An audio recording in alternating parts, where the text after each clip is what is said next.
I am.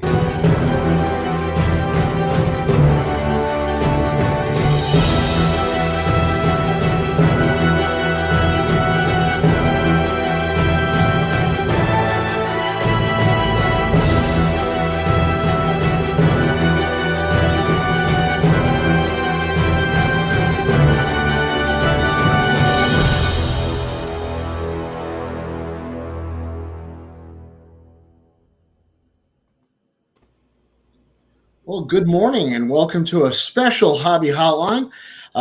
We have this Saturday morning edition. I'm joined by Uncle Rich Klein and Chris from Stale Gum and BaseballCardpedia.com. We have a bunch of exciting things going on in the hobby right now, and we were just talking offline about some of the things that actually were not on the original topic, but I want to give a shout out to. Chris, will you jump in on your and finish your Jackie Robinson story? Let's start off with some fun. Today is the 50th anniversary of Jackie Robinson's last public appearance. It was before Game 2 of the World Series, and this was the clip that I'm pretty sure most people have seen this, where he finishes up, he gives a few words, and he finishes up saying, "I hope someday there's somebody who looks like me in the third base coaching box," because back then, the manager served as the third base coach. And he died, I think, 9 or 10 days later. So he was suffering from diabetes later in life. And he died, and I think he was like 53 or 54 when he died. So yeah, 50 years ago today, Jackie Robinson's last public appearance. So. Yeah, and Rich, you were talking about that, and Chris Chambliss. What are you mentioned, and that's a great moment in New York sports history. Chris Chambliss off Mark Littell leading off the 9th inning, and it's a long fly ball. I believe it's like 10:43 at night. Some of the films actually show the time as he hits it. And one of the great things is there's a shot. What I think it was on the Yankee yearbook cover the next year of Thurman Munson in his catching gear, jumping up as he sees the ball go out of the ballpark.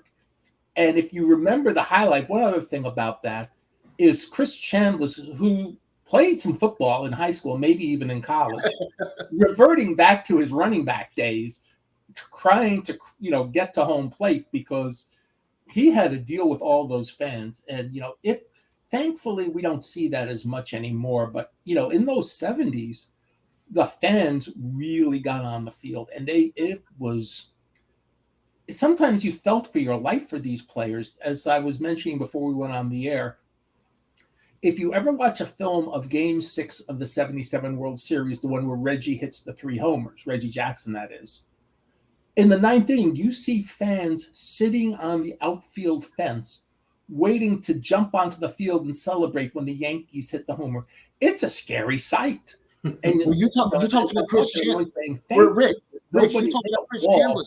That an outfielder had to go to the wall to catch. But Rich, you talked about Chris Chambliss. He never touched home plate. No. They brought home plate out at like 12:30 that night and had him touch home plate. And, there was like an appeal filed, and they basically just said, under the circumstances, what you did was fine. But no, technically. So what's he supposed to do? I mean, what's the craziest baseball fan rush we've seen? Was it that? Was it? Hank Aaron's more famous, but less people. Who else is? When I started following baseball in 1967, yes, I'm old, and I remember watching the Red Sox and the Twins playing on a Sunday afternoon, and at the end of the game, the fans rushed the field. And even in Fenway Park in 67, some of the players were afraid, and somebody stole, I think, Jim Lomborg's cap. And, players kept losing stuff in those days, but it wasn't so raucous. And then you get to New York in the 70s. Then it's raucous. Mark Hoyle is right. Disco Demolition Night was probably the final straw in getting fans on the field. That was a real riot. That in the 74 Cleveland Indians 10-cent beer. 10-cent beer night. Yeah. Oh yeah, that was I forgot about that. Was that? There's no footage of that though. but Well, we know the stories. So. There are some pictures and a lot of stories, and it was a Texas Ranger. Somehow the Texas Rangers / Washington Senators got involved in all these like games that got forfeited in the 70s. Like the last game at when the Washington Senators played at RFK Stadium had to be a forfeit because the fans stormed the field. All right, now contrast that to Jeffrey Mayer. Jeffrey Mayer made a catch in the outfield. I mean, he made a catch. But he didn't get on the field. He interfered with the ball. But you can argue he reached out. But it's not like he got on the field and hit the player or anything or put a player's life at risk. Okay. Or Steve Bartman, for that matter. Yeah. Did the same thing, just stuck his hand out. Well, one's over the line of play and one's behind the line of play. Right, both Bartman and Mayer. And Bartman is behind the line, but... And Mayer was over the line. Right. And that's the difference. Is one right, but in neither case did they really put anybody's playing life, anybody really at risk. No. I mean, 10, 15 years ago, Tom Gamboa, a coach, and nobody knows why, but a father and a son went on the field and assaulted him. How about the Great Morgana? What happened to the Great Morgana? Morgana. Remember she would nobody ever objected to being kissed by Morgana. I don't remember her retiring. I don't remember an announcement. Was there ever a card of her? Is there a short print? Yes, there were Playboy cards. There was. I had it too. There is a card set Playboy made of her. Unbelievable. Okay, well, if somebody has that, I would love to see the. Well, there's also a card that Upper Deck made in 2008. Yeah. It was. If you give me a second, I'll go get it. But it's. They made like caricature cards of like all the presidential candidates that year. Right. And they made one of Hillary Clinton as Morgana, but then they accidentally had to pull it from production. Gimmick. I'm sorry. I digress, but you see the card it was kind of like the Billy Ripken card, only this was not really an accident. This was kind of a gimmick. And if you give me a couple seconds, I will show you that card. All right. Well, Rich, right. I'll ask. Yeah. Thanks, Chris. So Rich, I'll be right back. Go, Chris. Rich, from growing up, watching on TV, any sport, what do you remember as kind of the biggest crowd crashing celebrations? As I said, I remember the 67 Red Sox thing, from NBC and Channel 4 in New York on a Sunday. It was like so wild. I thought that was normal, that fans came on the field. And well, the NBA the 69 Mets, when they won the World Series, all the fans came on the field and destroyed it. You see this still, and I don't know if they've stopped this in college basketball. But when a team pulls an upset at home over a ranked rival, you see the fans storm, and thankfully, very few people ever get hurt. But it's always scary. And the NBA and basketball, like you said, they still do it all the time. NBA not as much. In fact, the NBA really cracked down after that 2004 Ron Artest fight. They just did a documentary on that. That was crazy.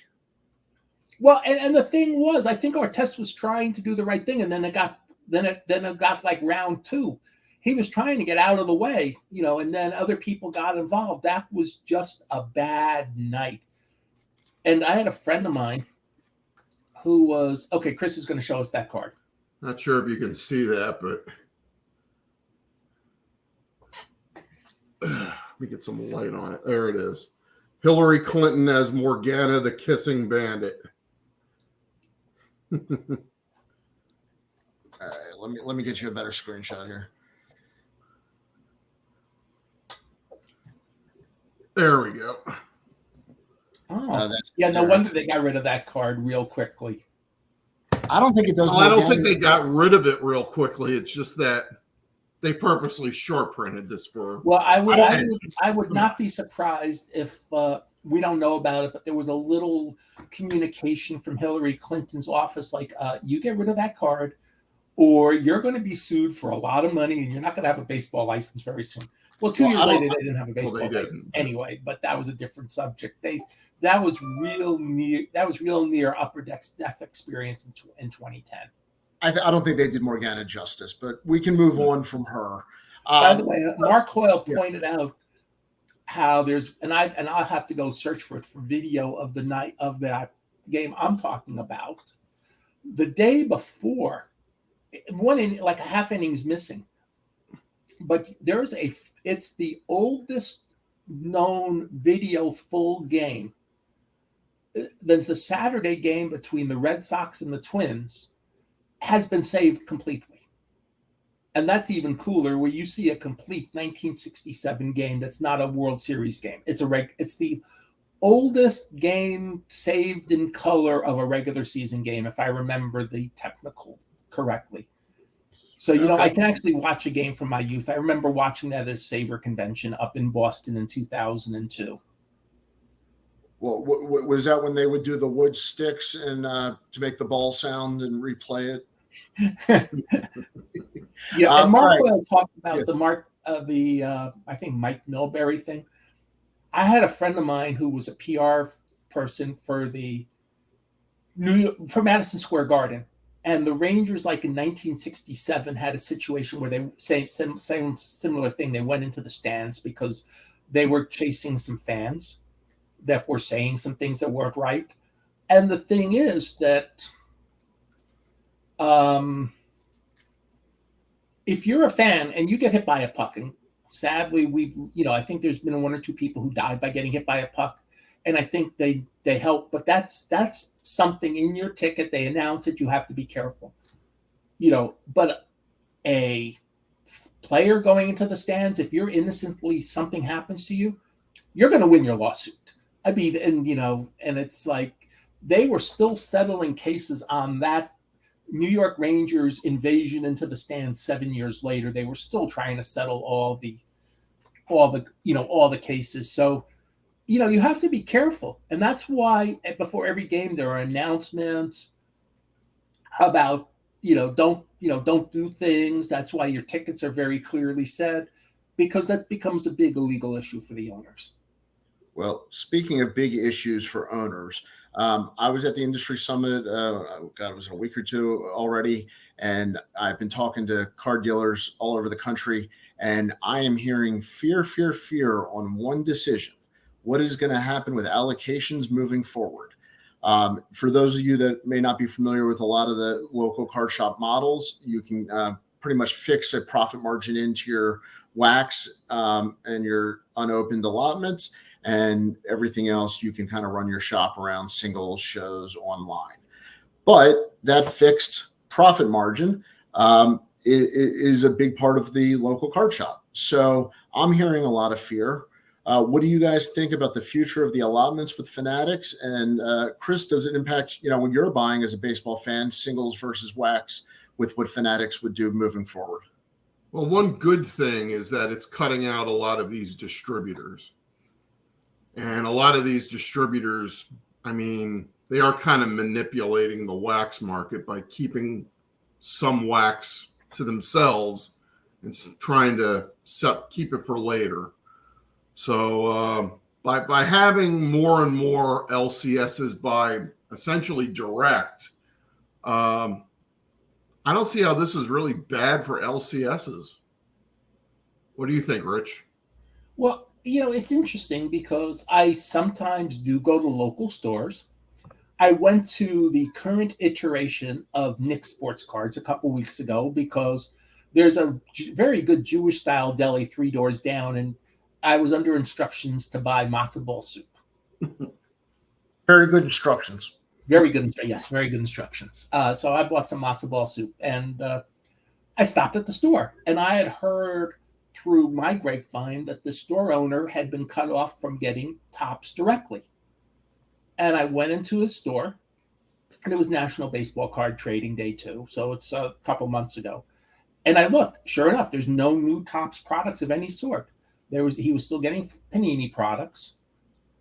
And he had a line of 15 people buying singles, buying some of the other stuff he did without having brand new wax. So I think if you're a smart store owner, you can always adjust your model. And so I think you adjust your model. I mean, there'll be people who will, I see our friends from Moco are on, and I'm glad to see them. They've mentioned in the past they're direct with Fanatics. I'd love to see Rex type in his opinion, because he's actually one of the dealers who actually has a Fanatics account. And I suspect Rex will be fine. We've talked about him in the past. His type of store is the model for what Fanatics wants a store to be. So it depends, and if you're a little hole-in-the-wall store in a small town, your model will probably be the same. You'll just figure out a way to get your case or some boxes for your customers. And, you'll make a small profit on the wax, and then you'll get some singles and you'll continue going. I think it depends. And I'm sure some dealers won't be able to adjust, but the ones that can adjust and thrive will be just fine. Chris, I think this question from Abel spoke to what you were talking about before. Once it switches to Fanatics, will distributors sell to customers directly to maximize profits? I think you were saying that it actually could be better to cut the distributors out, right? Yeah. And we're already kind of seeing with some products the trading card manufacturers selling directly to consumers anyway. Will there be more of that? Will you be able to buy? Well, I think you can buy Topps flagship directly from Topps. At what price? Yeah, but at what price? Are you going to pay an inflated manufacturer's suggested retail price, or are you going to pay market price for it? And are you going to still need a brick and mortar for some of the allotments? Yeah, and this is another thing. Is Fanatics going to enforce something like what Panini tried to do maybe 10 years ago? And that's minimum advertised prices or MAP prices, or in economics, we call it resale price maintenance. And that is your customers, if stores have to sell a certain product at a certain price for a certain amount of time before they can discount it. So let's say Series 1 Topps comes out in February. Fanatics can go to their LCSs and say, for 90 days, you have to, at the very least, advertise this at a minimum of, say, $100 a hobby box. And you can't really discount it until May or something. Could we see that happening? I like your comment. If you cut out the distributors, does it leave more margin to lower the prices for the consumer? And here's Rex. We buy direct from Topps, Panini, Upper Deck, and Leaf. We only use distributors for Pokemon now. Very interesting. Rex, I'd be curious if you've got any information moving forward when the license changes, if there's any indication if that'll change for you. Yeah, well, Rex, if you're there, why don't you call in? Or jump on, Rex. Jump in. We got I've heard so much about you, Rex. I'd actually just like to see your face or your kids' faces. I just want to see your faces because I didn't get to go to the National this year, and I heard you were there. So I just want to see you. Forget anything. You don't even have to say anything controversial. I just want to meet you. Well, let me ask you guys another question on the breakers versus the card stores. Does somebody deserve cases more than the other? Is one better for the hobby, better to get into the hands of the final user? Is there a pro or con? I think it depends on the individual product, to tell you the truth. I know even though he's in a reduced role, but one of the things Josh Luber stressed when Fanatics hired him is that not every product is going to be, zip cool or whatever their term they use is, where they do the Dutch auction. Some, Topps flagship will be widely distributed. And, the more widely distributed you do Topps flagship, probably the better it is. But if you have a Gary V product that's hobby, that's like really hobby based and very, the V friend set, that you can probably do the Dutch auction. That you don't have to try to get as wide a distribution on. So I think it may be an individual decision based on each product. And I think that'd be kind of cool because I like going to Walmart or Target and buying a retail box. I guarantee you, I'll still be able to get those because they're not in a lot of places. The big box retail stores are where you have to get your unopened. You still have to have introductories. Okay. Rex says card makers want to deal with the shops that represent their brand well and have updated systems that can share information. Topps opened our MVP direct account after they were bought by Fanatics. Rex, that's great information. Thank you. And that's what I've heard from other people is that Topps is going to be looking at a proprietary customer management software because Fanatics is a marketing company at its heart.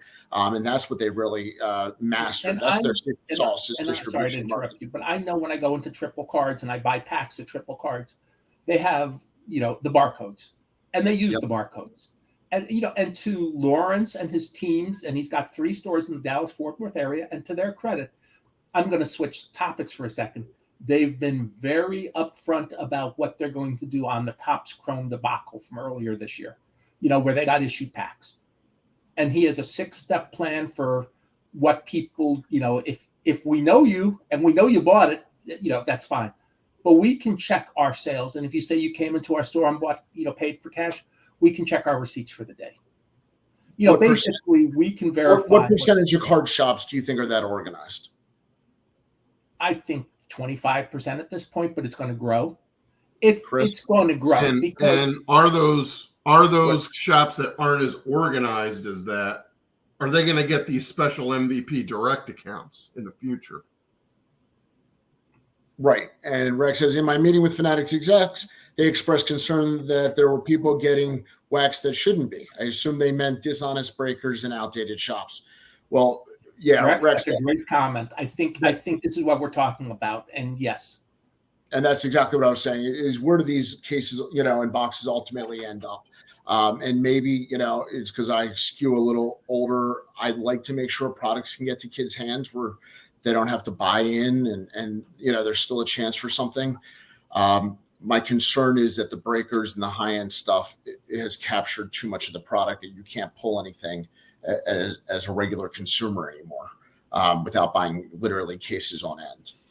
Right, and Rex is as we mentioned, Rex is, and thank you for why you're not calling in. I get that, Rex. If you've got customers in the store, don't call it. But he's got a very good point. He's doing a modern day store. Triple is a modern day store. The guy with Triple also is involved with. There's a new store. It's a really cool store called The Beast, which to me is like the idea. I guarantee you, when the Beast, it's about 20 minutes from here. It's going to be what the modern day card store is like. It's not my type of card store. I want the store where I can go search through old commons. I get that. But in today's world, what I like to see, I can go to a show now. We have the Dallas Card Show 6 times a year. I can just go to the Dallas Card Show. But I understand Fanatics, they've already put cards in probably approximately half of their lid stores. They can do... Hey, the barcode works wonderfully. In the lid stores, they own lids. Putting a display of boxes for lids doesn't really cost them very much. They're already paying for the rental space. But aren't they going to make more money selling it at lids than they will at Walmart? Well, what it is that they want to control everything. And they've been pretty public about that. You're selling it at lids. You don't have to go through 3 steps to get it to the public. You're going through 1 step. You're sending it directly to a place you own. All right. Rich or Chris, I'll let one of you jump in. What do you consider an outdated shop, quote unquote? You'll know it the second you step inside of one. And I say that seriously. The shop where you go in, they don't, they may have a modern cash register. They may not, they may even put money in a cigar box like we did 30 years ago. I see you can always tell by the lighting. Yes. The brighter the light, the newer the technology. Right. Yeah. If you have yellow lights and you have a card store, then you're probably who we're talking about. Yeah, and it's usually been a store that. Oh, go ahead. No, go ahead, Chris. It's usually a store that's probably been around since the junk wax era, or even before that. It's usually a crotchety old man behind the counter who's been there for decades. He's resistant to change. And, why does he need a barcode system or a CRM management? What's that to him? How much of the industry wants to stay on pen and paper and not stay digital for many reasons? I think it's something we're going to have to switch to. I mean, you go to a show, that the shows are going to be the last bastion for many people of the old school. Well, let's talk about the tax implications. It was a PWCC or Golden that's starting to send out a tax reporting, and a lot of this software will also tie in with having to report a lot of taxes that some of these card shops may not have had to before. Does that play into it? And Rex is right. Rex nailed it, by the way. It's exactly what Chris just said. They seem to define an outdated store, and I assume you're talking Tops, Fanatics, as an outdated store is one that doesn't have POS, point of sale, customer relationship management, and inventory management system. So yeah, the big threes, and these are used in most industries already. So what we're talking about is not cutting edge technology. This is just new for the hobby. And so I think that's the biggest thing, getting back to the original question is, is everybody scared and is everybody waiting on Fanatics? Yeah, I think it is safe to say yes. I mean, how much money are you going to spend on your marketing budget or travel budget or anything else next year if you don't know what products you're getting? So I think for a lot of local card shops, hopefully we get a little clarification. Rex with another great point. Rex always has it. Rex, just call in. Fanatics wants data. Yes, that's what exactly. They want to help drive customers to shop at specific times to see specific products by using the data they gather from the shops. And Rex, not only are you correct, but this goes well beyond the card shops. This is the full Fanatics ecosystem. So if you have bought a jersey, if you've ever been into a team store, if you have bought online, if you have bought at Lids, any of these Fanatics tentacles, they all tie together and they go into that marketing soup. So it's not going to be a coincidence if you buy a Phillies jersey, Chris, that you're going to get pushed, maybe a Mike Schmidt, Fanatics slabbed card. And if you haven't seen that, yes, Fanatics has their own slabbed cards. And I've seen those at some team stores. So that's interesting. Fanatics has been slabbed. They just slab them. Exactly. Yeah. But it's interesting that they're carrying their slabbed cards and not other people's graded cards. So they're definitely looking to keep it in their own ecosystem. Yeah. And they've said that publicly. So this will not be a surprise to anybody. Absolutely. So let's go to something a little bit more lighthearted and fun because we got college football and then NFL tomorrow. So we all went into the NFL season and, what did we have? 14 quarterbacks that were all going to break out this year and be best buys. And you had to hold on to half the league's young quarterbacks. Well, we're a couple of weeks in. Rich, what quarterbacks are keepers and which quarterbacks are stinkers after a couple of weeks? Well, I will tell you, skip all that. Isn't it exciting that Giselle's back on the marketplace? Hello. Oh, Rich, I think Morgana got you going today. Yeah. So, but the guy who's had the most interesting run this year is Tua. Tua has a 6 TD touchdown game, then probably gets a concussion 4 days later, and then gets a real concussion the following week. And it's like he's now a flashpoint for the whole NFL. And quarterbacks are being, I don't want to say overprotected. But the NFL, it's a vicious. Tackling is a hard thing, but all players need to be protected. I want to stress that all players need to be protected. Sure. And Chris, Rich, I just want to get Chris's comments on Jalen Hurts because if we're talking young quarterbacks, Jalen Hurts out of that breed, because Tua is a great pick. Tua is that next level, not the Burrow, not the Mahomes. Where are you? People forget that Jalen Hurts was drafted to be the backup for Carson Wentz. So nobody expected him to A, be the starter, and B, be the starter of an undefeated team this late in the season. So expectations were kind of low for this guy, and he's more than exceeded them. So I'll point out that Tom Brady 21 years ago was in his second year on a 6th-round draft pick when the Jets linebacker, I think Mo Lewis was his name, knocked out the Patriots quarterback. I got to remember his name. Sorry, it was Drew Bledsoe. Drew Bledsoe, yes, thank you. Mm-hmm. And who knew that it would lead to such an incredible career? So it could very well happen for Jalen Hurts too. That this, Carson Wentz is what the Bears now? Washington. Yeah. Okay. Who am I thinking? Oh, that's right. He lost. That's right. Justin Fields is with the Bears. Speaking about Justin Fields, they had 392 yards of total offense and scored 7 points the other night. That's not a bad game for a quarterback to have that much, so it's just a matter of get the ball into the end zone. So, if their team keeps getting 400 yards a game, they'll start scoring touchdowns. You might see Justin Fields make a move up. It's Well, Rich, you bring up the question everybody really wants to know is we know Pat Mahomes is good.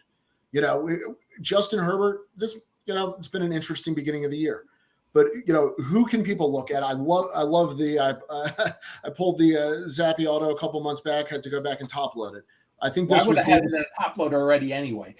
Well, I think this was Davis Mills from last year. I mean, to your point, I mean these guys come as backups and get an opportunity, and if there's talent around them, they can really bust out. And I think that's what one of the things that hurts, and to some extent Fields, is a disappointment. I would say Mac Jones. Is there a bigger quarterback prospect? Am I missing somebody? Well, he's hurt, which is one of the problems. That's but I'm saying for value of the cards this year. Who's gone down more? He'll obviously go down depending on how badly he's hurt and whether Zappy gives up his starting position.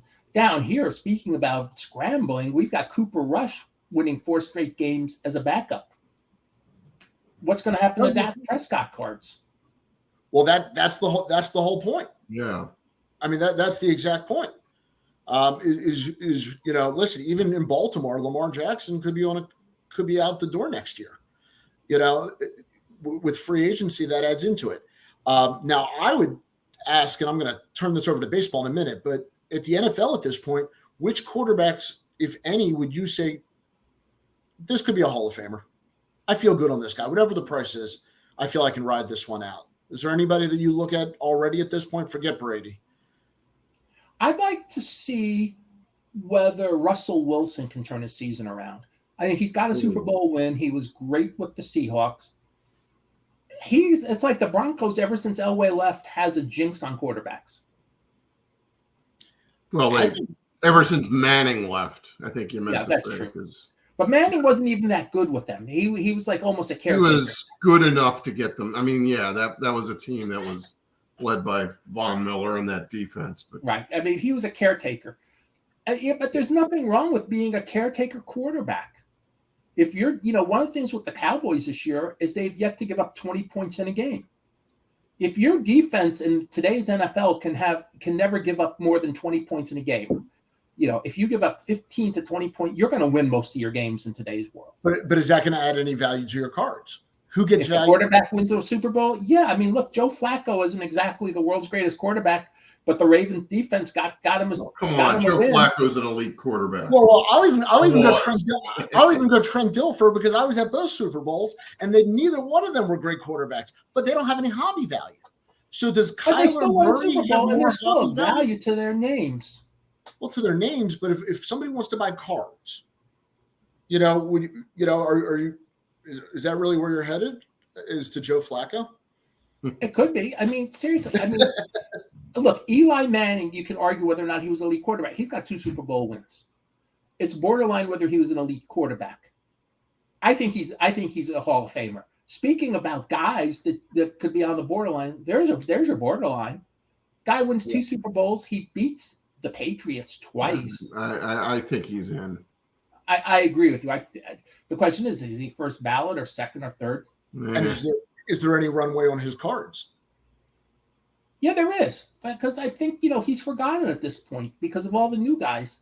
So I think you look at people almost like that, like, okay, who is not a sure shot Hall of Famer, but he's got 2 Super Bowl. I think there's runway. I think there's move. I think you can do something with Eli. All right, let's talk about the pop culture side, and I think this is real. Does the Manning cast help the value of both of their cards? It Chris, keeps you're not them in the here. public eye, certainly. Abso-friggin-lutely. And now, by the way, there's another Manning playing quarterback in college. So, that Cooper's son. Yeah. Cooper was the third brother and the wide receiver who got hurt, right? His son. There's a comment there. Somebody thinks Peyton is undervalued of all things. But that's I've heard other people say that, because right now, if you look at where the industry goes, they go Brady, they go Montana. If we're talking more modern, there's not a ton of Mount Rushmore quarterbacks. Who am I forgetting, guys? For card value. I'm talking about just from a win card. 4 Super Bowls, but I'm talking about just card value, not player. yeah. I mean, I'm a New York homer. Daniel Jones, 4-1. The Giants are 4-1. Who the heck expected? I mean, I'm monitoring the game on last Sunday in London, and I'm thinking they're going to lose to the Packers. Okay, and then all of a sudden, I look like an hour later. Giants 27, Packers 22. I said, wait a second. What? What happened here? See, that's a great name. There's somebody you can probably still get affordably compared to a Kyler Murray, compared to a Tua. Daniel Jones is probably still cheaper than Mac Jones. Not here in Allen, Texas, where Kyler Murray played high school football. Well, let me ask you a question. Who's the better investment moving forward? Daniel Jones or Kyler Murray for the relative price? Daniel Jones. Interesting. Playing in New York is better than playing in Arizona. Chris, Daniel Jones or Kyler Murray, taking into consideration the cost now? I think Murray. I'm not sold on Daniel Jones. Okay, so for you it's talent, and for Rich it's market, and the answer is probably a little bit of both. I don't think Kyler Murray stumbles around on a sure touchdown. So yeah, that is a funny video with the 60-yard run that he ends up stumbling on. But Steve, right, the 40-yard touchdown run that if you see the video, he's stumbling at the end of it too. Except he got into the end zone. Well, that was the other thing I was going to say is Aaron Rodgers. None of us mentioned. Does Aaron Rodgers get hobby love? Does he not get hobby love? Aaron Rodgers is complicated. And he's complicated because of some of the other off-field, and it's not bad off-field, but it's just weird off-field things that have come up. The vaccination issue, the lying about it, the relationships with the girlfriend, the fact that he's not talking to his family, his Jeopardy thing. By the way, he was very good when he hosted Jeopardy, by the way. The hallucinogenics. There's just so many different things with Aaron Rodgers. And, this year he doesn't know the team well enough, the new guys, so he's not yet gelling with them. He probably needs another year or two if he wants to stay in Green Bay. Well, the question is, are Aaron Rodgers' cards down now for somebody who's probably going to be a Hall of Famer?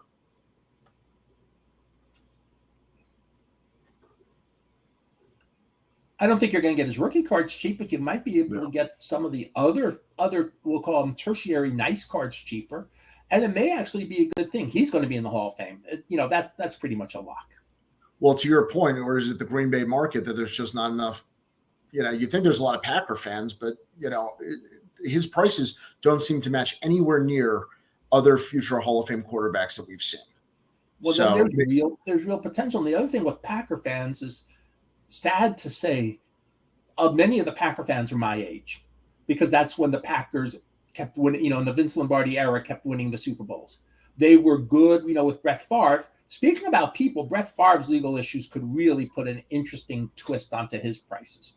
Well, that was going to be my next question is post-career, we usually say guys can't hurt themselves, but Brett Favre may be pulling one of the all-time great post-career collapses here.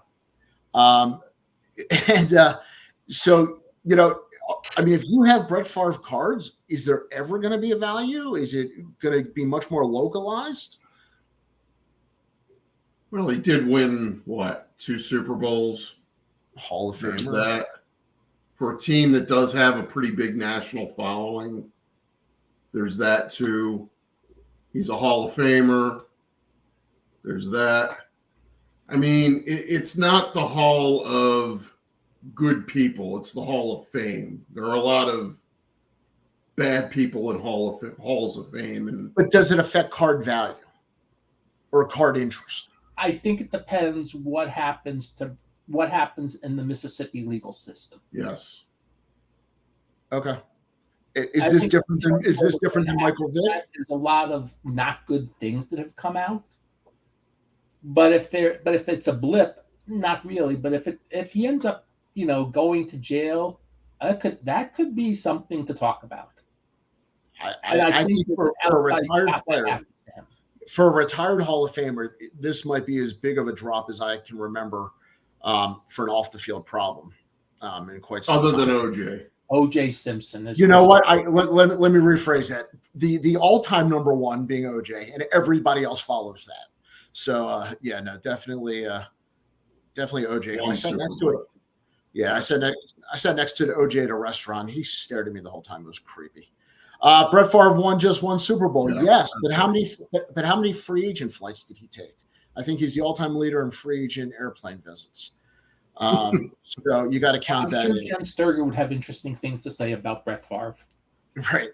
Real quick, I was at Brigandi's this week in New York. For those of you that saw it on social or haven't been there, great night, great collectors.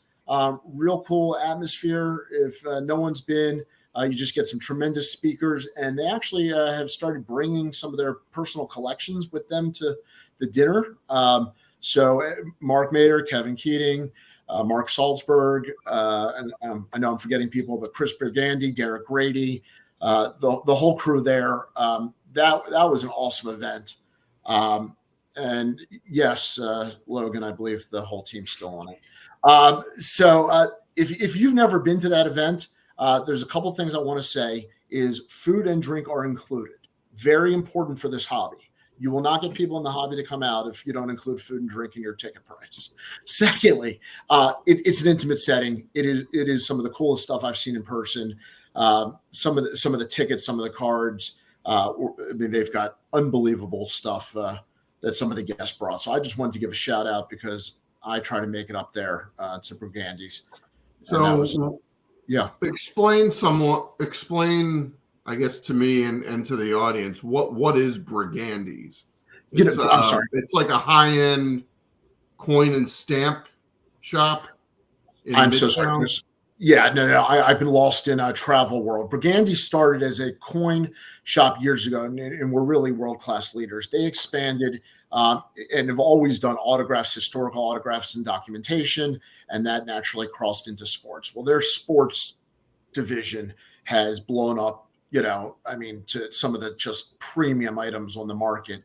And I'm just as much of a fan of their historical items. Anytime you can see a George Washington or Abraham Lincoln or, talking about short prints or limited, those are pretty cool. So Brigandi's has the coin and division. They do movie posters. I found out a whole bunch of stuff that they're getting into. So just some really cool stuff. They have a store in New York. They don't, they're not really at shows and in that part of the hobby. So that's why I like to see them. And if you're in the New York area, just really cool stuff. But I like the guests that come speak. I mean, a guy like Mark Mader with his ticket collection, if you're not familiar, check him out. He, just Jackie Robinson debuts and just some of these low pop all-time tickets that you just don't get to see anywhere else. He brought with him Kobe's debut ticket. Got to see that in person and very cool stuff like that. So I will point out that I believe at the previous Brigandi dinner, Brian Dwyer of Robert Edward Auctions brought the Wagner that they were auctioning at the time and had it in his pocket to show everybody. It is that. So you can see some pretty cool stuff. I mean, Brigandis, if you really research, they've had in the 80s, there were some interesting things with Brigandis, and I suggest you do some research. But what they've done in 40 years later, it was a lovely evening. Yes, 40 years later, it's a lovely evening. I'm just saying that, people reputation can get much better 40 years later. Kenny Golden is a great example of reputational saving many years later. In the 90s, Kenny Golden had a terrible reputation. Now he has a really good reputation. He sells top-notch stuff. That's He's an part understatement. What? I think that's an understatement with Ken Golden. Well, I mean, there's been other social media outlets that have been covering his past recently also. So, Rich, to your point, a lot of people in this hobby have been around since before the pandemic, and a lot of that stuff was pre-heavy social media. So you're right. There's probably some stuff out there. But, to the fun point of why we enjoy what we do, yes, people carrying amazing cards in their pockets and casually having, things like that in their breast pocket is one of the reasons I enjoy going. When you hear experts, like Kevin Keating, who does all the PSA autograph authentications, and he can tell you a Roberto Clemente autograph almost to the year by looking at it. That's unbelievable. We're all good at what we do, but to look at an autograph from a player and to tell almost to the year, that's the type of brain power, and just to be a sponge in that room and listen to some of the hobby experts. I wanted to spread the word. I have absolutely no connection to this. I pay my entry fee. I lost. I don't know how much was the entry fee. I think it was. Please, nobody get mad at me if I'm wrong. I think it was $65, dinner and drinks included. That for $65 for an event like that sounds really. That's why I'm saying a fair price, especially in New York City.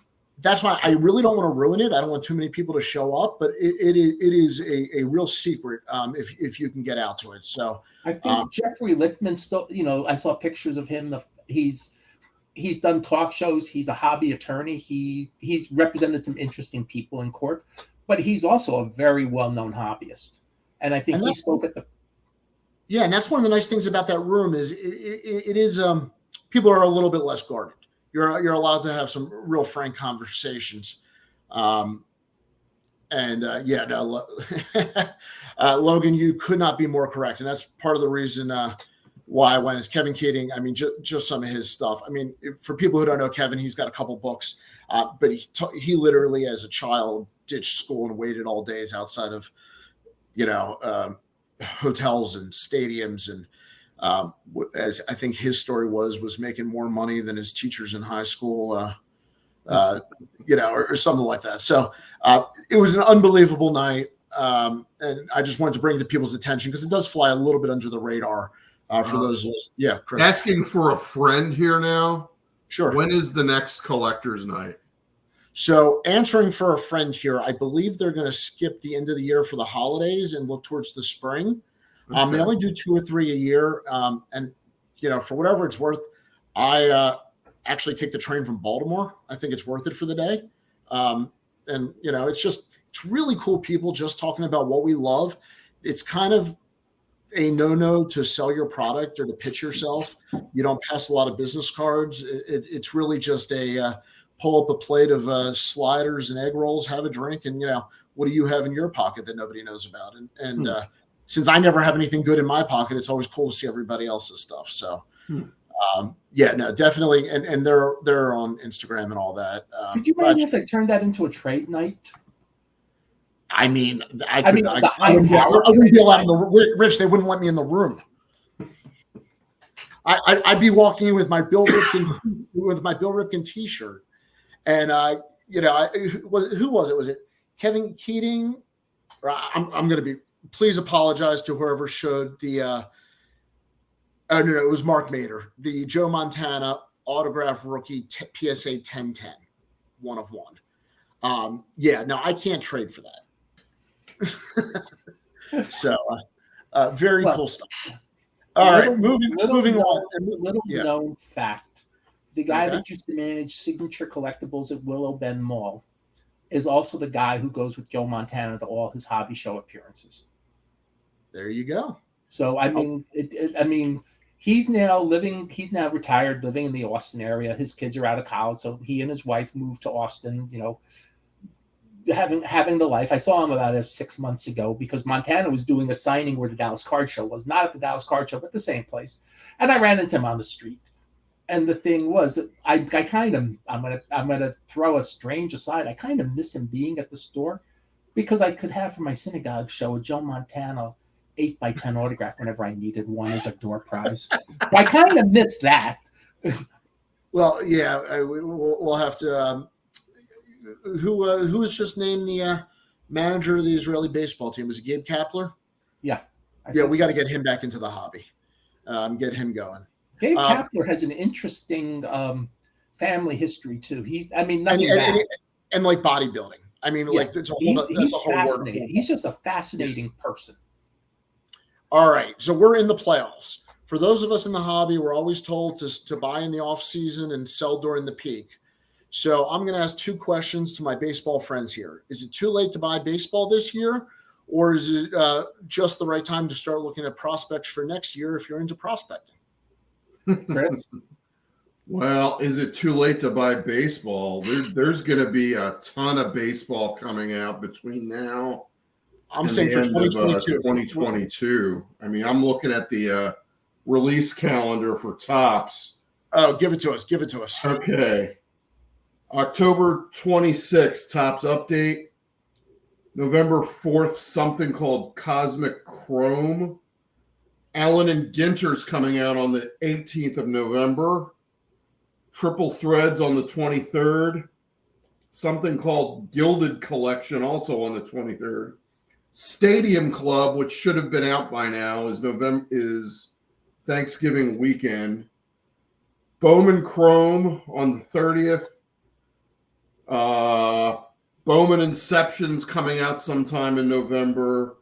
December, we have brands like Bowman Draft, 5-Star, Bowman's Best, Chrome Update, and Finest looks like it's going to be coming out in January. So there's a lot of product coming out in the next 3 months. So product normally in a normal year should have been out already. So Chris, out of curiosity, anything on Heritage Update or Heritage Miners?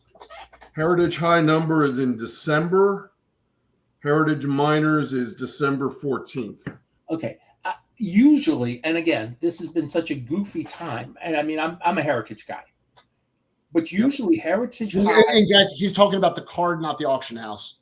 Right. Okay. Well, remember, Heritage Auction House is in Dallas too. Yeah, that's why I was. They are a corporate sponsor of Dr. Beckett's podcast, so that's good friends of mine. But I wanted to. You cannot collect the auction house. I can collect stuff from the auction house if I can afford. I'd have to be part of the fractional market to get anything from that auction house. But Heritage, the cards, high number are usually very affordable, and usually talk about you use the term runway. There's probably some runway in both those sets. Okay. So for buying 2022 and last season stuff, Chris, sounds like you've already moved on. Well, I normally don't even collect current year stuff. I'm saying if you were to give advice to somebody who wants to buy current baseball, we're obviously don't buy Aaron Judge right now, correct? No. If you absolutely have to have 2022 stuff, I just say go buy a Topps factory set. I mean, yeah. Well, wait. You don't need to buy it now. Wait till the prices get a little. For example, I didn't realize until I saw the stat. Bo Bichette has led the American League in hits the last 2 seasons, and he's got decent value. But he plays shortstop, and he's leading the league in hits. And there's a whole bunch of shortstops running around. Him, Trey Turner, Dansby Swanson. Hopefully Swanson and Turner, for their sakes, can advance in the playoffs. Right now, they're both down 2-1 for their teams. But there's always room for players. There's always guys under the radar, and if they're under the radar, and that's why I'm pointing out Bichette.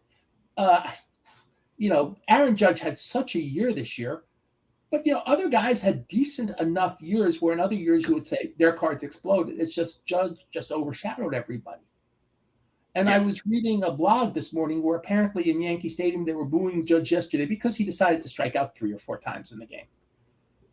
Well, excuse me, the guy hit 62 homers for your team. Give him a friggin' break. I mean, Buck Showalter was disappointed the Mets got knocked out and they won over 100. Only one team wins it at the end of the year. And it happened. Francisco Lindor had a very nice year. Pete Alonso, who's TX card dude's guy, hit 40 homers or 40 plus homers. He had a nice comeback year. We're dealing with a really strange situation because we basically lost 2020.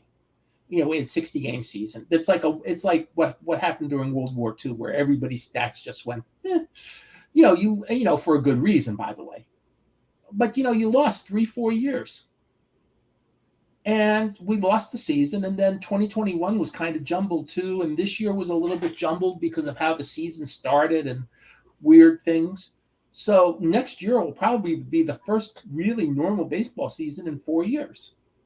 So there's room to look at people and say, the Indians have a closer, Emmanuel Clace, I think is his name. And he pitched 2 1/3 innings the other day, and he had like 38 saves during the record. By the way, he was a fire thrower prospect with the Rangers. Send him to Cleveland, he becomes a dominant reliever. And I'm not saying relievers take off, but if this is the beginning of a career for him, not that he'll Mariano Rivera, but if he becomes anything close to Mariano Rivera, you've got a lot of runway with him. I'm just throwing that out as the type of people you have to dig into. Oh, absolutely. And as we wrap it up here, Chris, what are you looking forward to this week, sports and hobby-wise? What's on your agenda for the next week or so? Looking forward to the Phillies closing out the Braves this afternoon. Eagles play the Cowboys tomorrow night in the NFL game of the week. The Philadelphia Union got the number 1 seed in the MLS playoffs and are not playing this week. So they play Thursday. This is our year, man. This is our year. All right, Rich. And I'm looking forward to next weekend, which is Chantilly. So I might see you there. I'm still not sure if I'm making it. So we'll hook up. We'll hook up. And I guess it might depend on how Philadelphia does, whether or not you're in a good mood to hang out or not. So, Rich, what's your weekend? What are you watching? What are you paying attention to? Well, right now in my office, it's been a while, but Dr. Beckett actually dropped off a very nice donation for our synagogue show on Thursday. So I'm processing through that, putting that into bigger boxes instead of the smaller boxes. It's always fun to see things, and I have seen some cards I haven't seen before. And 3 weeks from now is the Dallas Card Show. And it's in, I believe, 30 days of September, April, June, and November. 16, today's the 15th, 14, like 20 days from now is the Dallas Card, 18 days is the Dallas Card Show. So, that's always fun to go to. That'll be, considering a lot of people have been talking about whether card shows are on a downtrend, it'll be interesting to see what's going on with the Dallas Card Show in November. Well, like I said, I might make it down there for that as well. Guys, we'd love to have you. Well, it seems like I know all the Dallas card pressure guys, because I keep getting all the pressure from. So I'm going to make it down there. I promise. We'd love to have you. Okay. By the way, I love the term about exit velocity. You know what we used to call the exit velocity when I was young? Hitting an uppercut swing. Right. and I'm going to throw out something. A good friend of mine, Paul Rogers, law dean at SMU, went to Columbia Law. So unlike me, who went to Columbia, Paul actually made something of himself. And he would write books. His favorite team growing up were the Whiz Kids in the 50s, 1950s Philadelphia Phillies. And I'm listening because about 3 minutes from here, he was doing a talk 4 years ago about Jim Constanti. And there was an undertaker in Constanti's bowling league who would tell him his curve wasn't spinning enough. They knew about spin rate in 1950. Oh yeah. They didn't call it spin rate, but They the guy couldn't measure it either. not spinning the ball enough. I mean, Well, I mean, we knew all that stuff. We just didn't know these technical terms and all these electronic stuff we know today. And I think that actually touches upon what we talked about earlier. We were talking earlier about outdated stores. It's the same thing. We know what our customers buy if we're an old school store. We don't need to have we don't need to have the fancy things with the point of sale barcodes or the CRMs or anything like that.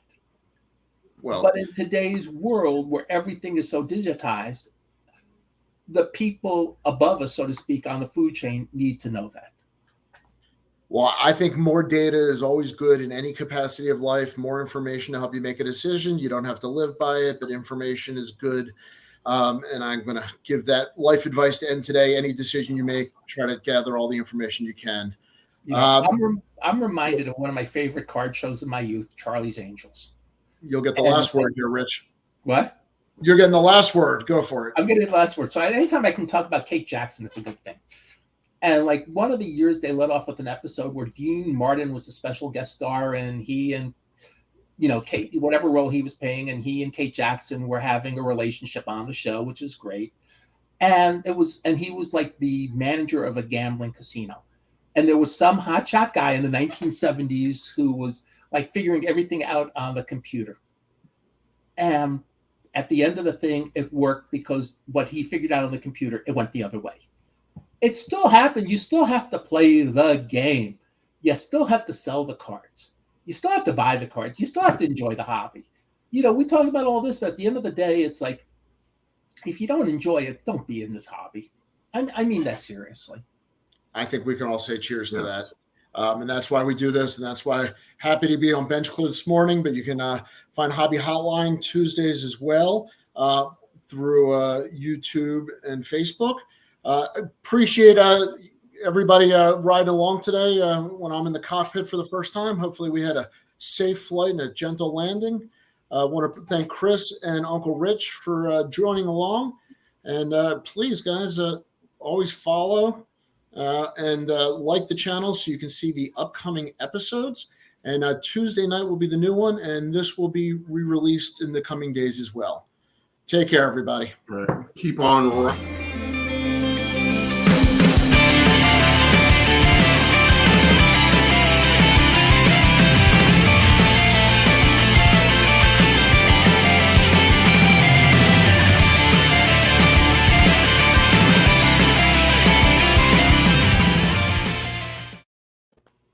By the way, today is